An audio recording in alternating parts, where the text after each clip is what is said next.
सद्बुद्धि, सन्मार्ग और कार्य का संकल्प देना, अडिग रहे विश्वास तुम पर, ऐसा अंतः कर देना, मेरे हृदय में आने में तुम्हें कोई संकोच न हो। हे गुरुदेव, मुझे नज़रों से दूर कभी न होने देना। हे गुरुदेव, मुझे नज़रों से दूर कभी न होने देना।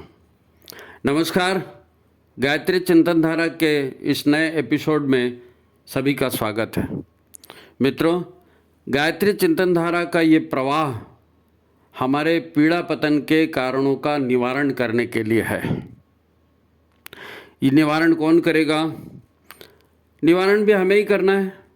जब यह कहा जाता है कि गायत्री विद्या अपना लेंगे तो महाकाल के प्रकोप से बचे रहेंगे, तो इसका मतलब ये नहीं है कि अब तुरंत शरीर एकदम टनाटन हो जाएगा, मुर्दा भी दौड़ने लगेगा या सभी लोग लखपति करोड़पति हो जाएंगे। अरे भाई, हमारी वर्तमान दुर्वस्था भगवान ने तो नहीं बनाई, किसी दूसरे ने नहीं बनाई, वो भी हमने ही बनाई है।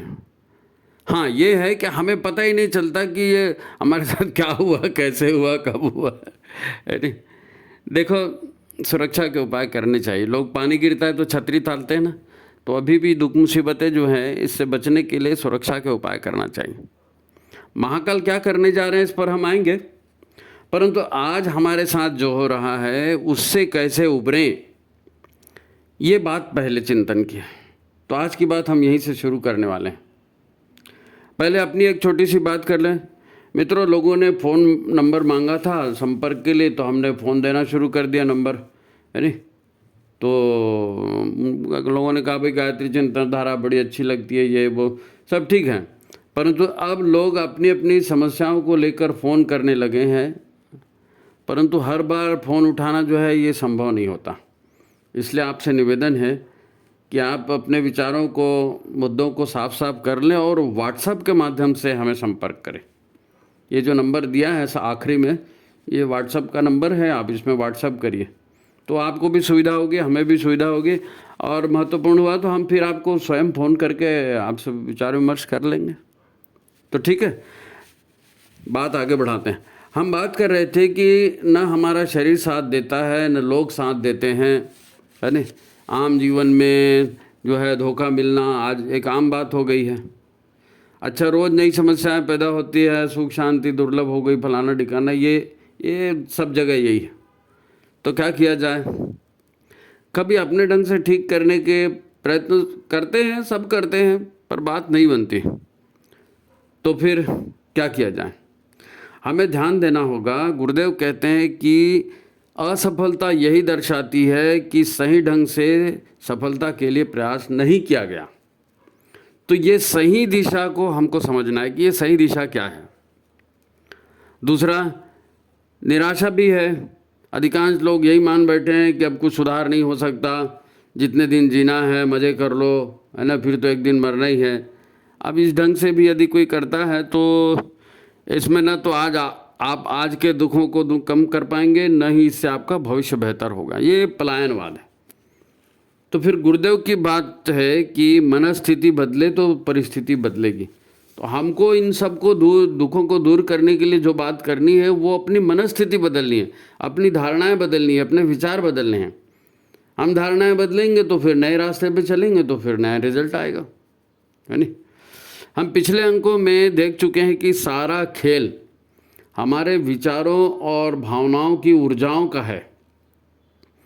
विचारों की तामसिकता आपको निराशा, हताशा, उदास, उद्विग्न करेगी, निष्क्रिय करेगी, है ना, नशे की ओर ढकेलेगी, भोगों की ओर ढकेलेगी, आपसे हत्या करवा देगी, आत्महत्या करवा देगी, बहुत कुछ हो सकता है तामसिकता बढ़ने से, है ना। तामसिकता है ना, तामसी ऊर्जा।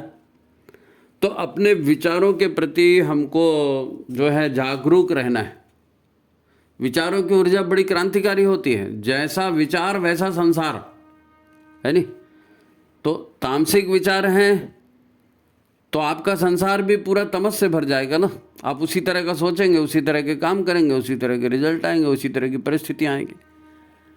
आप कभी दुख परेशानियों का या निराशा से बाहर आने का जो है प्रयास करते हैं तो ये बात आपको ध्यान में रखनी पड़ेगी, है नहीं।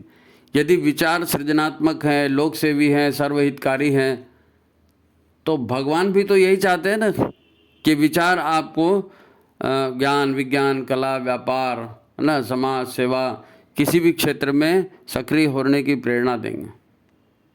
तामसिक विचार आपको निराश करते हैं, निष्क्रिय करते हैं, और यदि सात्विक विचार हैं तो ये सृजनात्मक विचार हैं, इसमें सृजन की बात आती है ना। तो आपकी आस्था, श्रद्धा, विश्वास, है ना, ये जो है वही आपको सन्मार्ग पर लाएंगे। देखो, बार बार यही कहा जाएगा और यही चरम सत्य भी है, और इसको हृदय में बिठा लीजिए कि ये सारा संसार पुरुष और प्रकृति यानी ऊर्जा और चेतना का खेल है। ये ऊर्जा भी सर्वव्यापी, निर्गुण निराकार तो नहीं बोल सकते, लेकिन सर्वव्यापी सूक्ष्म सत्ता है, विचार माने, प्रकृति माने। और चेतना ये तो सूक्ष्म है ही है, सर्वव्यापी भी है, लेकिन ये चेतन सत्ता है जो प्राणों के माध्यम से जो है इन सब का क्रियाकलाप चलता है। इसमें हमारी आत्मा चेतना की प्रतिनिधि है, और शेष सब जो कुछ संसार में दिख रहा है ये ऊर्जाओं का, रसायनों का, प्राकृतिक पंचतत्वों का जोड़ घटाना भर है। पूरा संसार क्या है? ऊर्जाओं का जोड़ घटाना है। तामसिक, सात्विक, राजसिक जो ऊर्जाएं हैं ये आपस में सहयोग करती हैं, और उस तरह के पदार्थ, उस तरह की परिस्थितियाँ ये बनाती हैं। और किसकी उपस्थिति में बनाती है? चेतना की उपस्थिति में। उसी को परमात्मा कहते हैं, वो आत्मा भी उसी का अंश है नहीं? सो तो हमारी पृथ्वी जो है, इतना बड़ा ब्रह्मांड, ये भी संसार के सामने में एक छोटा सा कण है। पूरा जो सृजन है ना, भगवान ने जो सृष्टि बनाई है उसका छोटा सा कण है हमारा ब्रह्मांड। हमको समझना पड़ेगा दुनिया क्या है, हम क्या हैं। हमें अपने दुखों की तो चिंता है, पर हम क्या हैं और इन दुखों का मूल कारण क्या है, ये हमको जानना पड़ेगा, है नहीं? भगवान भी क्या करेंगे? जब पशु योनि या जड़ योनि में रहते हैं तो कोई बात ही नहीं रहती है, हम सोचते ही नहीं, है नहीं? ये सब जैसे पशु लोग करते हैं, ऐसे खाते हैं, पीते हैं, बच्चे पैदा करते हैं, मर जाते हैं, कोई झमेला ही नहीं है।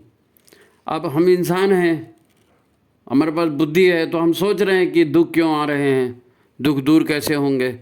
अच्छी बात है, सोचना चाहिए। जब हम सोचेंगे तभी समाधान भी होगा। लेकिन बात सोचने की नहीं, बात समझने की है। सोचते तो लोग बहुत है, लेकिन समझते नहीं है, इसलिए वही होते रहता है। दुख दूर करने हैं ना, तो मेन बात जो है उसको समझना पड़ेगा। दुख दूर करना है तो समझना पड़ेगा, सोचना नहीं, समझना। देखो, एक छोटा सा उदाहरण आपको बताता हूँ। संसार के बारे में हम जानेंगे तो अपने बारे में जानेंगे ना। अब एक छोटी सी बात बता दूँ, आपने भी कभी कल्पना की होगी। देखो, आपको समोसा बनाना है मैं समोसे का नाम ले रहा हूँ। मान लीजिए आपको समोसा बनाना है, तो आपको क्या चाहिए? मैदा चाहिए, आलू चाहिए, तेल चाहिए, मसाले चाहिए, कढ़ाई चाहिए, है ना? बनाने की टेक्निक भी आनी चाहिए, ठीक है? तो आप क्या करते हैं? बाजार से सामान लाते हैं और बना लेते हैं। परंतु संसार कैसे बना होगा, ब्रह्मांड कैसे बना होगा, है नहीं? तो पहले तो कुछ भी नहीं था ना। फिर ये ब्रह्मांड, फिर ये ग्रह, नक्षत्र, तारे, ये सब बने कैसे, है नहीं? जो भी आदि शक्ति है, जिसने भी ये बनाया होगा, जो आदि शक्ति है, विश्व माता है, तो इतनी सारी मिट्टी, इतना पत्थर, इतना पानी, ये खनिज, ये सब कहाँ से आया होगा? बाजार से आलू समोसा ला सकते हो, वो जगत माता ने, विश्व माता ने ये मिट्टी, ये सब कहाँ से लाया होगा? सूरज कैसे बन गया, सूरज कैसे जलने लगा, ये सब समझने की बातें हैं। हम ब्रह्मांड का हिस्सा हैं, हमको समझना चाहिए ना भाई। हम प्रकृति का ही हिस्सा हैं, तो प्रकृति के बारे में पता करेंगे तो खुद के बारे में भी जान सकेंगे। खुद के बारे में जान सकेंगे तो अपनी परेशानियां दूर कर सकेंगे। देखो, आज विज्ञान भी इस बात को मान रहा है कि दुनिया का हर पदार्थ जो है ये परमाणुओं से बना है, और ये परमाणु भी कोई ठोस चीज़ नहीं है। ये क्या है? परमाणु एनर्जी के वाइब्रेशन, यानी ऊर्जा तरंगे हैं। अब ऊर्जा तरंगों से परमाणु बना है, ऊर्जा, तो फिर जो हर पदार्थ ऊर्जा तरंगों से बना है, तो पूरा ब्रह्मांड ऊर्जा तरंगों से बना है। हम ऊर्जाओं की तो बात ही कर रहे हैं। पिछले अंक में भी अपन ने ऊर्जाओं की बात की थी, विचारों की ऊर्जा, भावनाओं की ऊर्जा, संकल्पों की ऊर्जा, है नहीं? तो इन ऊर्जा तरंगों का संयोजन ठोस, द्रव, गैस, है ना, इसका होने का आभास देता है। यानी हमारे शरीर या जो कुछ भी ये संसार हमें दिख रहा है, इसकी पूरी रचना जो है केवल ऊर्जा तरंगों के संयोजन का परिणाम मात्र है नहीं। और ऊर्जा कभी नष्ट नहीं होती, तो ऊर्जाएं बने रहती हैं, रूप बदलते रहती हैं। इसलिए हमारे यहाँ कहा जाता है कि संसार वास्तविक नहीं है, माया है, इसका रूप बदलते रहता है। हमें ज्ञात होना चाहिए कि सारे पदार्थ और इनके गुण अवगुण जिन ऊर्जाओं से बने हैं, उनके स्रोत को ही विश्व माता आदिशक्ति कहते हैं। विश्व माता आदिशक्ति से ही ये सारे ऊर्जा के स्वरूप निकले हैं और उसी ऊर्जाओं से पदार्थ बने हैं। इसीलिए उनको जगत माता, विश्व माता, देव माता ये सब कहते हैं। ये इसीलिए कहते हैं कि उन्हीं से सारा बना है। इन ऊर्जा तरंगों का संयोजन ही सृष्टि करता है नहीं। जैसे भाव होते हैं वैसी दिशा होती है, जैसे गुण होते हैं वैसे कंपन पैदा होते हैं, वैसे ही सृष्टि बन जाती है। आप गाते हैं ना, ग्रह नक्षत्र ब्रह्मांड घनेरे सब गतिमान तुम्हारे प्रेरे। तो आदिशक्ति जगत जननी की ऊर्जा तरंगों का ही पूरा परिणाम है नहीं। आपने सत रज तम सुना होगा। ये गुणों पर जब ऊर्जा बैठती है, इन गुणों, ये गुण ऊर्जावान होते हैं, तो सात्विक, राजसिक और तामसिक पदार्थों का सृजन होता है। ये भाव है आदिशक्ति की, है ना। प्रकृति हम इन्हें कह सकते हैं, ये प्रकृति भी आदिशक्ति नहीं बनाई है कहो। अफसोस है कि हम आज के जीवन में सरस्वती, लक्ष्मी, काली जैसे देवियों को जानते हैं, इनको पूजते हैं, पुरुष के रूप में जो है इन्हीं शक्ति धाराओं को ब्रह्मा, विष्णु, शिव कह देते हैं। जानते हैं हम, इनकी पूजा करते हैं कि हाँ भाई ताकत इनके पास है। ये सारी आदिशक्ति की प्रेरित धाराएं ही हैं जो चेतना के प्रभाव में काम करती हैं, है ना। सचेतन धाराएं हैं। ये पूरा ब्रह्मांड और सारे देवी देवता, ये सब इन्हीं सत रज तम गुणों के से युक्त बिल्कुल मतलब नेचुरल एनर्जी वाइब्रेशन है भाई, और चेतना इनके साथ जुड़ी हुई है ना। अब जिनमें तमस ज़्यादा है वो स्थूल हैं, वो भारी हैं, वो दिखते हैं, बाकी नहीं दिखते।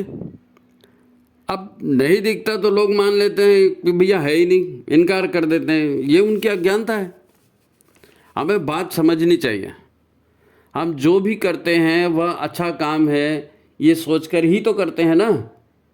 दुनिया के सभी लोग जो भी काम करते हैं ये सोच के करते हैं कि हम अच्छा कर रहे हैं। सब के सब अपने विचारों से अच्छा ही करते हैं, पर रिजल्ट तो विचारों के अनुकूल नहीं आता। क्यों नहीं आता? जब आप अच्छा कर रहे हो तो रिजल्ट भी अच्छा आना चाहिए ना। ये तो विज्ञान है, एक्शन रिएक्शन। रिजल्ट अच्छा इसलिए नहीं आता क्योंकि हमारे विचार हमारे अपने नहीं हैं। ये बात बहुत समझने की है, उसको दृढ़ता से समझ लीजिए। आप जिन विचारों को अपना कहते हैं वो विचार आप पैदा नहीं कर रहे हो। ये विचार आपके भीतर से आ रहे हैं, उन संस्कारों से आ रहे हैं। उन संस्कारों की ऊर्जा है ये जो हमने अपने अंतःकरण में स्टोर करके रखी है। हमारे अंतःकरण की ऊर्जा ही हमारे विचारों के रूप में बाहर आती है, जिसके साथ फिर हमारा अहंकार भी जुड़ा रहता है। मैं जानता हूँ जी, मैंने एक सोचा था ऐसी होगा जी, तो विचार अपने आपके संस्कारों से आ गए और उसमें अहंकार भी जुड़ गया। अब वही काम आप करोगे, बोलोगे मैंने अच्छा किया। इन्हीं विचारों को हम सबसे बढ़िया मानकर सारे काम करते हैं। तो बेहतर परिणामों के लिए हमें क्या करना चाहिए? इस चक्री से बाहर आना पड़ेगा, गुरु का मार्गदर्शन लेना पड़ेगा। नहीं तो आप काम करेंगे, उसकी ऊर्जा संचित करेंगे, वही ऊर्जा आपको फिर भावनाओं को, विचारों में प्रेरित करेगी और फिर आप वही काम करेंगे। तो यही तो चक्री है। तो इस चक्री से तोड़ने के लिए क्या है? गुरु आपको मार्गदर्शन देंगे ना, नहीं तो वही पशु सा जीवन जीते रहेंगे। और हमारे यहाँ इसीलिए गुरु का बड़ा महत्व बताया गया है। जो गुरु बनाकर नए ढंग से जीवन शुरू करता है वो सौभाग्यशाली है, और जिसने गुरु नहीं बनाया वो उसी चक्री में पड़ा रहेगा, वो दुर्भाग्यशाली है। क्योंकि प्रगति नहीं कर पाएगा ना, वहीं वहीं घूमते रहेगा, इसलिए दुर्भाग्यशाली कह रहे हैं उसको। इसलिए हमारे यहाँ एक शब्द चलता है निगुरा, है ना। पहले चलता था, आजकल तो लोग उसको भूल गए, लेकिन निगुरा शब्द हमारे यहाँ पहले गाली के रूप में उपयोग आता था।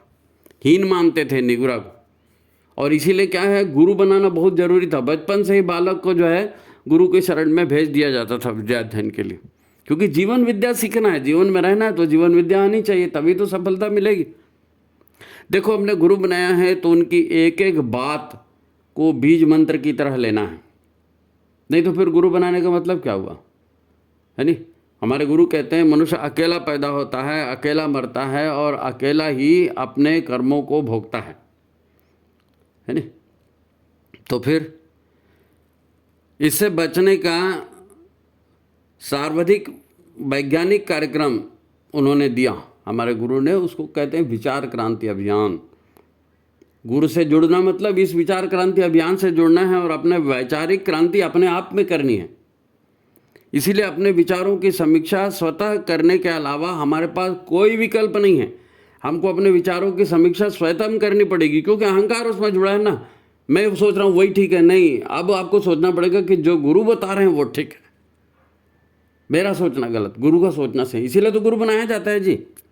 हाँ, अब जो दुख मुसीबत है उसको एकाएक काट नहीं सकते कि नहीं साहब हमने गुरु बना दिया, हमने गायत्री जाप कर लिया तो सारा एकदम हो जाएगा।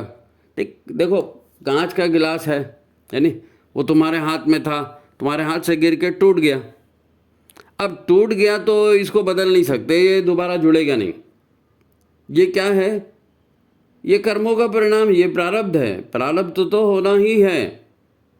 हाँ, हम सावधान रहना सीखें ताकि दोबारा हमारे हाथों से ऐसी गलती ना हो, है ना।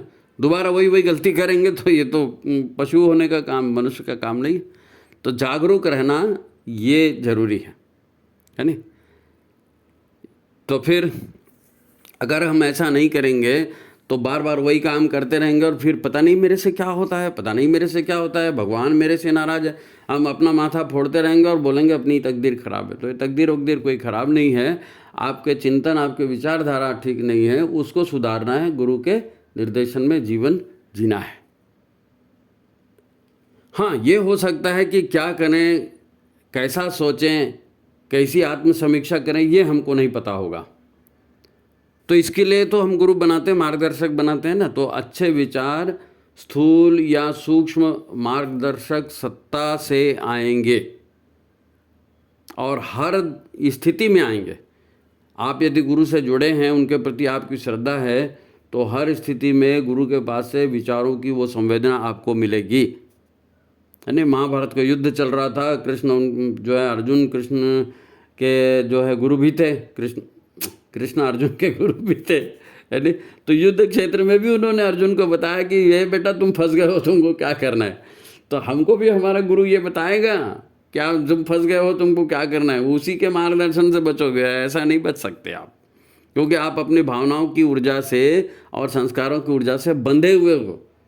अर्जुन भी तो ये बोल रहा था ना, नहीं हथियार उठाऊंगा, फलाना नहीं करूंगा, उसको वही अच्छा लग रहा था, लेकिन गुरु ने उसको बताया कि ये जो तेरे को अच्छा लग रहा है ये गलत है, ये करना पड़ेगा तेरे को, क्योंकि सब कर्मों का खेल, ये कर, ये अभी तेरे को खराब लग रहा है लेकिन इसका रिजल्ट अच्छा आएगा, है नहीं।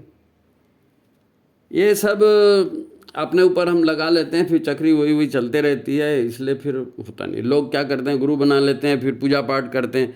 तो खाली पूजा पाठ करने से नहीं होगा भाई, उनकी विचारधाराओं के आधार पर अपने भीतर परिवर्तन लाना पड़ेगा। ये विचार, ये प्रेरणाएं हमारे अंदर आती कहाँ से हैं, है नहीं। जैसे विचार आप पर इतने हावी हो जाते हैं कि आप किसी को काम को कर बैठते हैं और बाद में फिर पछताते हैं कि अरे यार पता नहीं मुझे उस समय क्या हो गया था, मैंने क्या कर दिया, है नहीं। तो विचारों की ऊर्जा इतनी ज़्यादा होती है कि वो आपको सोचने समझने का मौका ही नहीं देगी। और जब सतत गुरु से जुड़े रहेंगे और उनके विचार को ग्रहण करेंगे तो वहाँ पर टकराट होगी और आपके निर्णय में आपके पास चॉइस होगी कि गुरु के काम, गुरु तो ऐसा बोले थे यार, तो अपने को ये करना चाहिए, है नहीं। आप कहते हैं कि ये हमारे हार्मोन्स का कमाल है, हम कैसे जीते हैं, कैसे काम करते हैं, कैसे बीमारी होती, क्या होता है। हाँ ठीक है, ये हार्मोन्स का कमाल है। अब शरीर है तो शरीर तो रसायनों से ही चलेगा, हार्मोन्स से ही अपना काम करेगा ना। तो ये हार्मोन्स बनते कहाँ से हैं? हार्मोन्स बनते भी हमारे विचारों और हमारी भावनाओं की ऊर्जा से है। हमारे जैसे विचार होते, जैसी भावनाएं होती, वैसे ही हार्मोन बनते हैं, वो खून में मिल जाते हैं तो हमारी इंद्रियां काम करती हैं। यही तो विज्ञान है। तो हार्मोन्स भी विचारों का ही परिणाम है नहीं? हम लोग जाते हैं वैज्ञानिकों के पास, गुरु के पास, बुजुर्गों के पास, या आजकल तो काउंसलिंग चलती है। समस्याओं में फंस जाते हैं तो लोग काउंसलिंग करवाते हैं, सलाह लेते हैं। ये सब क्या है? विचारों और भावनाओं को बदलने के लिए ही तो काउंसलिंग करते हैं कि भैया ये गलत था यार, ये देखो ये तर्क ऐसा है, ऐसा नहीं, ऐसा करो। वो गुरु भी वही करते हैं है नहीं? तभी संसार के में पूरा जो है ना, कार्य कारण और परिणाम, इसका जो विज्ञान है वो समझ में आता है, गुरु समझाते हैं है ना। लोग उसके आधार पर फिर अपना जीवन बदलते हैं। तो बात समझने की है, पर सच यही है कि गुरु का साहित्य हमको प्रेरणा देने के लिए है लिखा गया है ना। वो कथा कहानी नहीं है कि गुरु का साहित्य पढ़ लिया, हाँ पढ़ लिया, फिर उसको भूल जाते हैं लोग। जैसे कोर्स की किताब रहती ना, तो कोर्स में हम 6वीं में क्या पढ़े थे, 10वीं में क्या पढ़े थे, वो सब भूल जाते हैं। तो जब तक उसके साथ उन विचारों का जो है अपने जीवन व्यवहार में तालमेल नहीं बिठाएंगे, उन विचारों के आधार पर हम काम नहीं करेंगे, तो वो विचार आत्मसात नहीं होंगे, वो दिमाग में ही बैठे रहेंगे। विचारों को आत्मसात करना मतलब क्या है? वो विचार हमारे मन का हिस्सा हो जाते हैं। विचारों की ऊर्जा हमारे मन की ऊर्जा में शामिल हो जाती है। देखो, दिमाग है हमारे पास, सबके पास दिमाग है, लेकिन सब दिमाग से केवल सोचते हैं, काम तो मन से ही होता है ना। तो मन में वो विचार तब बैठेंगे जब हम उन विचारों को क्रियान्वित करेंगे, करके देखेंगे, और फिर वो उस तरह से अपनी धारणाओं को बदलेंगे। देखो, साहित्य क्या है? शब्द है ना, तो शब्द ब्रह्म है नहीं? शब्द का अर्थ विचार की ऊर्जा उत्पन्न करता है। यदि आपने उसको दिमाग में स्टोर कर लिया तो एक दिन वो डिलीट हो जाएगा, डस्टबिन में चला जाएगा, क्योंकि दिमाग की बातें तो आप भूल जाते हो ना, याद थोड़ी रहती। दिमाग कितना याद रखेगा? मन में संचित होता है। हमें क्या करना है ये दिमाग तय नहीं करता, वो सिर्फ मन तय करता है। इसलिए ये सब जरूरी है। सद्विचारों की ऊर्जा को मन में संस्कार ऊर्जा के रूप में स्थापित करना है।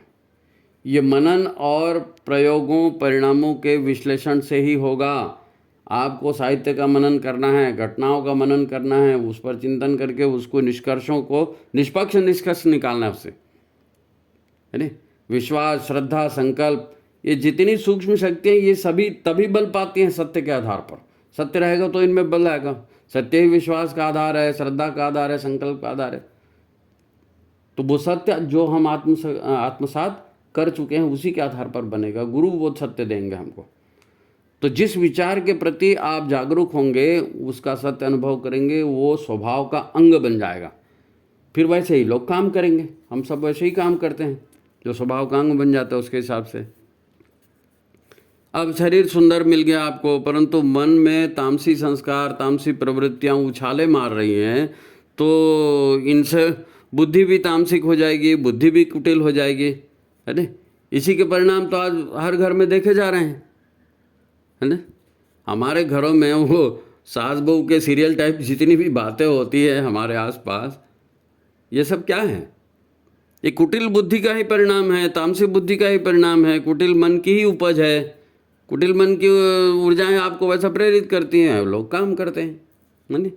ये कुटिल मन तामसिक आहार, विचार और तामसिक संस्कारों को ही क्रियान्वित कर रहा है। इसलिए मन की भी कोई गलती नहीं, आपने जो स्टोर किया वो निकल रहा है। तो स्टोर न करें, है ना। इसके लिए हमें अपने जीवन भर की जो है स्थिति पर, है ना, भीतरी हमारे भीतर सकारात्मकता बढ़ रही है, नकारात्मक ऊर्जा बढ़ रही है, किस तरह की ऊर्जाओं का संग्रह हो रहा है, इसको ध्यान देना जरूरी है। अब ठीक है, इसको पाप पुण्य से लोगों ने जोड़ दिया। जो सकारात्मक है उसको पाप बोल दिया, जो नकारात्मक उसको पाप बोल दिया, जो सकारात्मक है उसको पुण्य कार्य बोल दिया। तो लोगों को कहा जाता है भी पुण्य काम करना चाहिए, अच्छे सोचना चाहिए, बस यही है और क्या।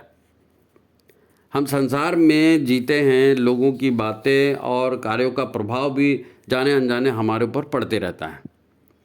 तो अच्छे अच्छे भी भावावेश में आकर के उल्टा सीधा कर देते हैं, क्योंकि भाव भीतर से ही आ रहे हैं ना, भीतर से ही आ रहे हैं। आपकी विद्या दिमाग में धरी रह जाएगी, भाई भीतर का ही निकलता है बाहर, इसलिए भीतर को ठीक करने की बात है ना।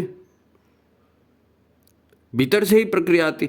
हम स्वयं तनाव अपना बढ़ा रहे हैं, वो भी तनाव बढ़ रहा है तो हमारी नींद गायब हो रही है, फिर तनाव बढ़ रहा है तो पाचन खराब हो रहा है। ये सब हम खराब कर बैठते हैं अपने विचारों से, है नहीं। लाइफ का एक डिसीजन, एक गलत डिसीजन हमको कहाँ से कहाँ पहुँचा देता है नहीं। सिर्फ वाणी मात्र से हम कितने लोगों को अपना विरोधी बना लेते हैं। ऐसे ही हमारी सारे परेशानियों को हाँ का कारण हम स्वयं बनाते हैं, है नहीं। तो फिर ये तो कारण समझ में आ गया कि हमारी परेशानियाँ क्यों होती, कहाँ से होती। अब आते हैं गायत्री विद्या पर। गायत्री विद्या आदि शक्ति तो सभी गुणों की जननी है, यानी गायत्री आदि शक्ति है, विश्व माता देव माता है ना, वो तो सभी गुणों की जननी है वो। अब हमें तमस से यानी दुख, निराशा, अपयश, रोग, है ना, आदि इनसे बचना है। तो अपने भीतर और अपने आसपास, अपने घर के सारे वातावरण में हमको क्या करना पड़ेगा, गुणों का संतुलन बदलना पड़ेगा। सात्विक गुणों की खेती करनी पड़ेगी हमारे आसपास, सात्विक गुणों की खेती। इसके लिए आराम और सुख भोगों को त्यागने का, दिखावेबाजी को रोकने का ये काम करना पड़ता है। सज्जनों के साथ रहना पड़ता है, संतों के साथ रहना पड़ता है, सत्संग के साथ रहना पड़ता है नी।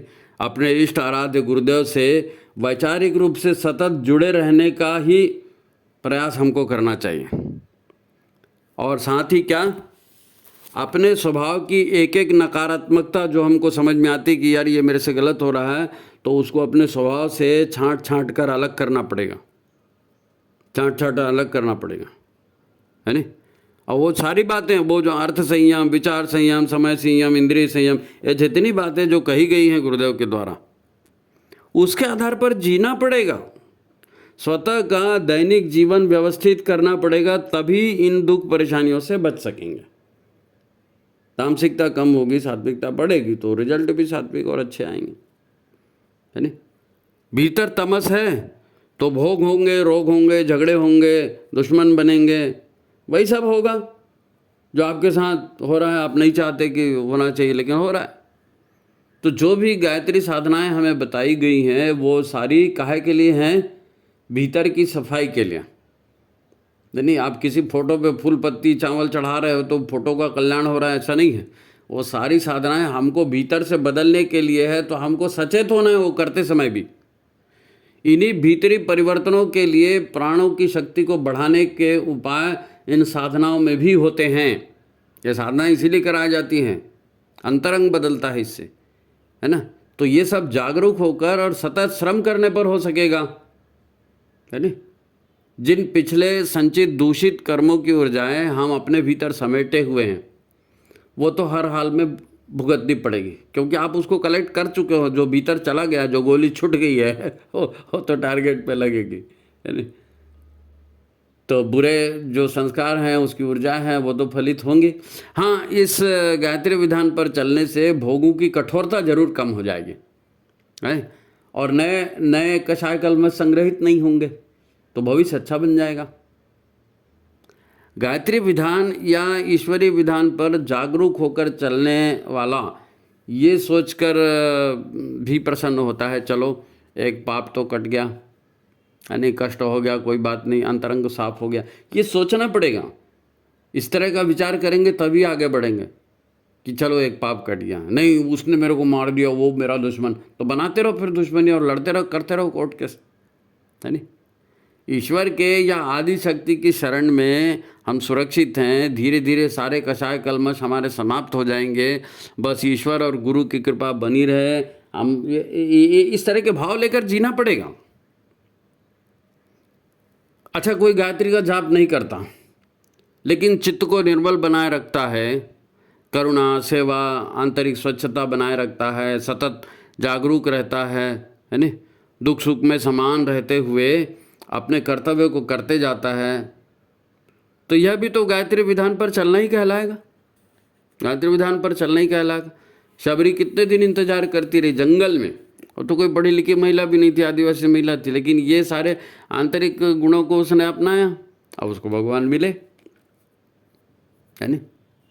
दोनों ही परिस्थितियों में, चाहे आप साधना करके आगे जाएं या इन गुणों को अपने भीतर संचित करें, दोनों ही स्थितियों में सात्विकता बढ़ेगी तो पात्रता बढ़ेगी। पात्रता बढ़ेगी, अच्छे काम होंगे तो लोक मान्यता बढ़ेगी, लोक मान्यता होगी तो लोगों का सहयोग मिलेगा। नहीं जी, कोई कोऑपरेट नहीं करता, कैसे कोऑपरेट करेगा भाई, कैसे कोऑपरेट करेगा? लोगों को लगता ही नहीं कि इसकी सहायता करनी चाहिए, इसलिए लोग नहीं करते। उनको लगता है इसलिए क्योंकि ये तो दुष्ट है, तो दुष्ट की कौन सहायता करेगा, है ना? तो संत शक्तियाँ, गुरु, है ना, ये जो सूक्ष्म शक्तियाँ जिनको भी हम कहते हैं, है ना, गुरु तुल्य जितनी भी पवित्र चेतनाएं हैं जो हिमालय में वास करती हैं और सारी ब्रह्मांड में छाई हुई सब जगह, ये सारी पवित्र शक्तियाँ स्वयमेव आकर्षित होती हैं सत्कर्मों से और सद्विचारों से, और जो सद्विचार धारण करता है, सत्कर्म करता है, उसका सहयोग करती हैं, उसको प्रोत्साहन करने के लिए आगे आती हैं। ठीक है, एक महत्वपूर्ण बात और देखो, विचार, भावना और कार्य सात्विक हैं तो सूक्ष्म और अदृश्य सात्विक शक्तियाँ, अशरीरी सात्विक आत्माएं, मैं क्या कह रहा हूँ, अशरीरी सात्विक आत्माएं जो हमारे आसपास सदा बनी रहती हैं, वो भी सहयोग करती हैं। उनको भी लगता है कि हाँ ये बंदा अच्छा काम कर रहा है तो इसको सहयोग करना चाहिए। वो अच्छे लोग अच्छे काम को सहयोग करते ही हैं जी, सज्जनों को संगठित कर रहे हैं इंडिया में नहीं। वो सात्विक शक्तियाँ, यदि आप सत्कर्म करेंगे, अच्छा चिंतन करेंगे, लोक सेवा करेंगे, तो जागरूक आत्माएं जो हैं आपकी सुरक्षा और सहायता करने के लिए सदा उद्यत रहेंगी, है ना। वो पूजा के समय हम लोग कहते हैं ना, देव आह्वान करते हैं, उसके बाद पूजन करते हैं तो क्या कहते हैं, मातृ पितृ चरण कमलेभ्यो नमः, कुल देवताभ्यो नमः, ग्राम देवताभ्यो नमः, स्थान देवताभ्यो नमः, वास्तु देवताभ्यो नमः, सर्वेभ्यो देवेभ्यो नमः, सर्वेभ्यो ब्राह्मणेभ्यो नमः, सर्वेभ्य तीर्थेभ्यो नमः। ये सारी देव शक्तियाँ मतलब कल्याण करने वाली ऊर्जाएं, ये आपकी तरफ आकर्षित होंगी यदि आप सात्विकता के आधार पर काम कर रहे हो।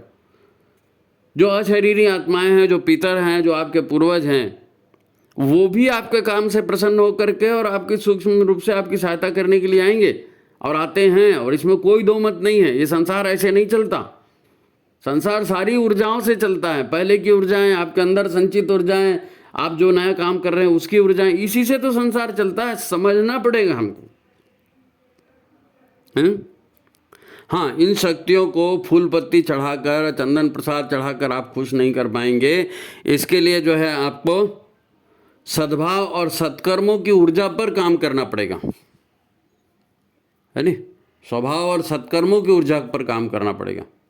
ये प्रत्यक्ष लाभ हैं गायत्री विधान पर चलने का। और यदि उसका आचरण, उल्टा आचरण होगा तो सारे दुख कष्ट, है नी, और फिर दुष्ट आत्माएं ये सब आपको माध्यम बना लेंगे। बोलते ना भूत चढ़ गया, तो ये यदि तामसिकता होगी तो उनको तमस प्यारा होता है दुष्टों को, तो वो आएंगे आपके पास और आपको और तमस में ज़्यादा ढकेलेंगे। आपके पास दारू पीने के लिए पैसा नहीं है तो आपको सुझाएंगे कि पाकिट मार, इसकी गर्दन पकड़, इसका पैसा निकाल इससे। भाई अच्छी शक्तियाँ अच्छा मार्गदर्शन देती हैं तो दुष्ट शक्तियाँ दुष्टता का भी मार्गदर्शन करेंगे और आपके भीतर फिर तमस बढ़ते जाएगा। और ये दुष्ट शक्तियाँ आपसे वो काम करवा लेंगी क्योंकि उनके पास शरीर नहीं है और उनको अपने जो है कामनाओं की पूर्ति करनी है, तो वो आपके शरीर को अपना माध्यम बना के फिर आपसे काम करवाएंगे, है नी। तो फिर जब आप लोगों को दुख देंगे तो वही दुख फिर आपको भी मिलेगा। आप ये मत सोचो कि कोई कमज़ोर है और आपने उसको सता दिया, उसको परेशान कर दिया तो किसने देखा है, कहाँ सरकार पकड़ेगी है। सरकार वरकार सब बात बेकार की बात है, सब बेकार की बात है। ऊर्जाओं का खेल है संसार ऊर्जाओं का खेल है। कबीरा हाय गरीब की कभी न खाली जाए, और मरी खाल की साह से लोह भस्म हो जाए, है नी।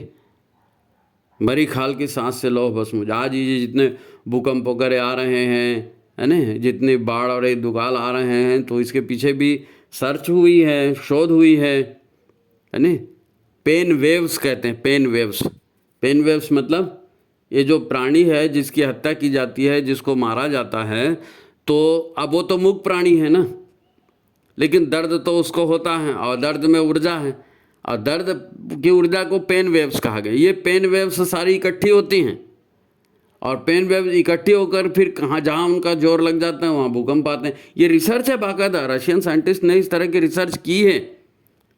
तो हमारे पूर्वजों ने उसी को दूसरे ढंग से कहा कि कभी रहा है गरीब की कभी न खाली जाए और मरी सांस की आँख से लौ भस्म हो जाए। यानी कितना भी दुष्ट होगा तो भी वो जो है दुष्टता का अंत कहाँ से हो जाएगा। इस तरह के दुष्ट नकारात्मक ऊर्जाएं फलित होंगी तो वो सब नष्ट हो जाएगा। तो अब हम आते हैं महाकाल के विधान पर। महाकाल के विधान पर, महाकाल का विधान क्या है? महाकाल का है क्या काम करते हैं? महाकाल सारी अनीति को उलट करके नष्ट कर देते हैं, है ना। सारी जितनी अनीति थी उसको भस्म कर देते हैं। तांडव नृत्य करते हैं ना, महाकाल का तांडव मतलब क्या है? जितनी अनीति अवांछनीयता है वो सारी भस्म हो जाती। अभी आपको जो उदाहरण दिया ना कि पशुओं के हत्या से पेन वेव्स निकलती हैं, है ना, इसकी शोध सबसे पहले आइंस्टाइन ने की थी। आइंस्टाइन इतना बड़ा वैज्ञानिक हुआ ना, उसने पेन वेव्स की शोध। देखो सारा संसार केवल ऊर्जा तरंगों का ही तो खेल है। अब आइंस्टाइन ने वो खोज की थी, उसके बाद में भूकंप के कारणों की खोज वो रूसी वैज्ञानिक ने की जिसको मैंने बताया। अब आप देखिए कि महाकाल की ज़रूरत क्यों आन पड़ी। भाई सृजनकर्ता ब्रह्मा जी है, पालनकर्ता विष्णु जी है, तो महाकाल का क्या काम है? तो सृजन हो रहा है, विष्णु जी पालन भी कर रहे हैं, लेकिन मनुष्य की चेतना, मनुष्य के कर्म, मनुष्य का चिंतन ये दूषित होते जा रहा है। ये गायत्री के अनुकूल नहीं है, ये आदिशक्ति के अनुकूल नहीं है। तो मनुष्य हर जगह पीड़ा उत्पन्न कर रहा है, पीड़ा उत्पन्न कर रहा है। आज अगर पर्यावरण खराब हो गया, लोग बोलते हैं पेड़ कट गए, तो पेड़ भी तो सजीव है ना। तो इतने पेड़ों की हत्या की गई, इतने पेड़ जलाए गए, काटे गए हैं, तो उसका क्या होगा? वहाँ से भी भाई पेड़ को भी दर्द होता है ना, काटा जाता है तो वो दर्द कहाँ, वो कौन बताने जाएगा, कहाँ बताने जाएगा? आपने धरती को खोदा, धरती के इतने पेट्रोलियम निकाले, धरती के इतने खनिज निकाले, इन सब का आप उपयोग कर रहे हो, तो धरती को भी दर्द होता है ना, धरती को भी दर्द होता है। अब समाज में अत्याचार हो रहे हैं, अनावश्यक लोगों को, अब जितने भी हिंसा और अपराध के काम होते हैं, षड्यंत्र के काम होते हैं, इनसे क्या होता है? इनसे जो कमज़ोर है ना, जो कमज़ोर है उसका विनाश होता है। कमज़ोर को सभी दबाने की कोशिश करते हैं। तो जितना भी शोषण है, जितनी भी हत्याएं हैं, जितने भी अहंकार की बातें हैं, इन सब का दुष्परिणाम गरीब को ही झेलना पड़ता है ना। वो बोलते हैं ना कि गरीब की जोरू गांव भर की भौजाई। तो ये जितने भी दुष्ट हैं, अत्याचार करते हैं, वाहवाही के लिए, अपने आप को बड़ा दिखाने के लिए जो भी काम ये करते हैं, इसका अल्टीमेट असर तो गरीब के ऊपर पड़ता है। और हमारे यहाँ कहा गया निर्बल के बलराम, है ना, वो गाना है ना, जिसका कोई नहीं होता उसका खुदा होता है। तो निर्बल भी प्रकृति का ही पुत्र है, पेड़ भी प्रकृति के पुत्र हैं, गाय भी प्रकृति के पुत्र है, पशु पक्षी भी प्रकृति के पुत्र हैं, और जो मनुष्य है वो तो है ही है। अब ऐसी कौन सी चीज़ है जिसके ऊपर इंसान ने अत्याचार नहीं किया? सभी के ऊपर अत्याचार किया। इतने धर्मगुरु भेजे गए भगवान की ओर से, इतने अवतार भेजे गए भगवान की ओर से, और उन्होंने इतने उपदेश दिए, बार बार समझाया, नहीं समझे ना लोग। ये सब रुक गया क्या? हजारों परमाणु बम बना के रखे, और एक शैतान को, एक इंटरनेट से किसी ने जो है किसी का कंप्यूटर हैक कर लिया और कहीं उल्टा सीधा बटन दबा दिया, तो नहीं मालूम कितने परमाणु बम फूट जाएंगे, पूरी धरती नष्ट हो जाएगी। अब इसको ब्रह्मा जी तो रोकेंगे नहीं, इसको विष्णु जी तो रोकेंगे नहीं। तो ये अनीति का जब भंडार भर जाता है तो क्या होता है? जो शक्ति काम करती है, जो इन सब को फिर से गिरा देती है, नहीं ये सब नहीं चाहिए, तोड़ो फोड़ो हटाओ, नई ढंग से रचना करना है, वो महाकाल की शक्ति है, वो महाकाल की शक्ति। अब महाकाल की शक्ति से कौन बचेगा? महाकाल किसी को नहीं छोड़ते। एक व्यक्ति है वही अच्छा काम भी करता है, एक व्यक्ति है वही बुरा काम भी करता है, तो अच्छे का परिणाम उसको मिलेगा तो बुरे का भी परिणाम उसको मिलेगा, चाहे वो कितना बड़ा भी संत तपस्वी क्यों ना हो। वो बुरे काम की ऊर्जा उसके अंतरंग में संग्रहित है, वो कहाँ जाएगा? वो तो अंतरंग की ऊर्जा है, ऊर्जा कभी नष्ट नहीं होती, वो तो परिणाम देगी। तो जब महाकाल का चक्र चलता है, मतलब क्या होता है? वो एक महान ऊर्जा नहीं, वो ब्रह्मा विष्णु महेश कहते हैं ना, लक्ष्मी और सरस्वती और काली कहते हैं। तो ये काली की बोलो, महाकाल की बोलो, इनकी ऊर्जा जो है ये क्या काम करती है, सारी अवांछनीयता को ख़त्म करती है। आप ये नहीं बोलोगे मैं फलाने खानदान का हूँ, मैंने तो इतनी पढ़ाई की, मैं तो करोड़पति हूँ, नहीं, आपने किस तरह की ऊर्जाओं का संकलन किया है उस तरह का रिजल्ट आपको मिलेगा ही मिलेगा, मिलेगा ही मिलेगा। आप मान लीजिए कि अब धरती पर पूरा तांडव हो गया, अब धरती पर हो सकता है जल प्रलय आ जाए, धरती पर हो सकता है कि महायुद्ध हो जाए, या धरती पर हो सकता है कि कोई ऐसी कोरोना टाइप बीमारियां फैल जाएं। तो महाकाल दंड देंगे, किस माध्यम से दंड देंगे ये उनकी इच्छा है, वो दंड देंगे। लेकिन इससे बचेगा कौन? इससे बचेगा कोई नहीं, क्योंकि जो दुष्कर्म किए वो फल तो भोगने पड़ेंगे।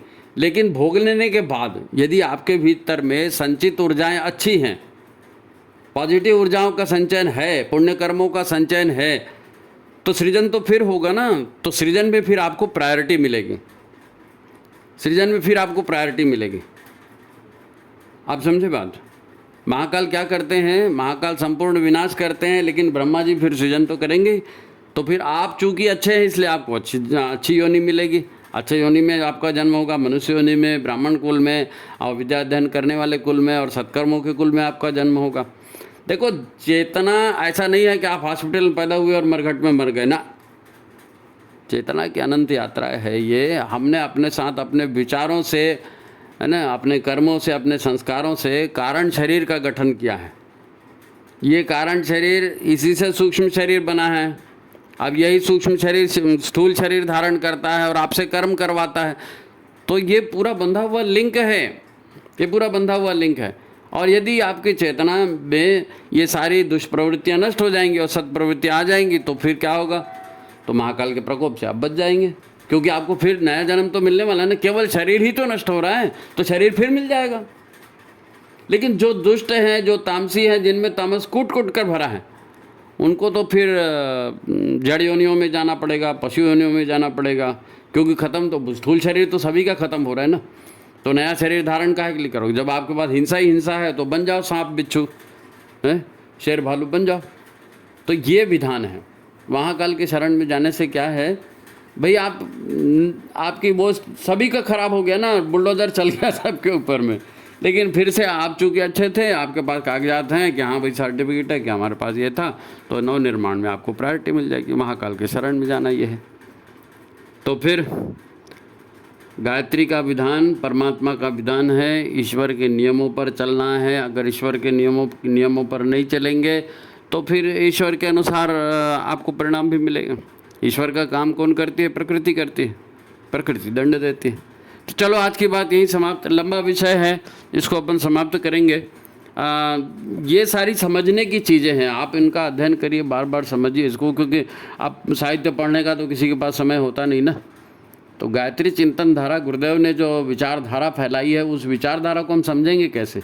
ऐसे ही समझेंगे, आपको व्यवहारिक उदाहरणों से समझाया जा रहा है। तो यदि आपको अच्छा लगा है तो चैनल को लाइक कीजिए, शेयर कीजिए और सब्सक्राइब कीजिए। हज़ारों लोग देखते हैं, लेकिन सब्सक्राइब में क्यों कंजूसाई करते हो? एक बटन दबाना है, लाइक करो, शेयर करो, सब्सक्राइब करो। तो ठीक है, जय महाकाल, जय गुरुदेव, सभी को प्रणाम।